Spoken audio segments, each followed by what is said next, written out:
Do you run out of breath when you're speaking and half the time you're like gasping for air when you speak and then another gasp? Firstly, slow down.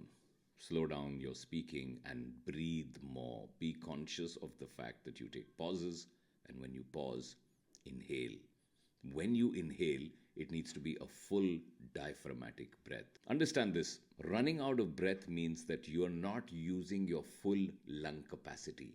Take a deep breath, then exhale slowly and make the sound.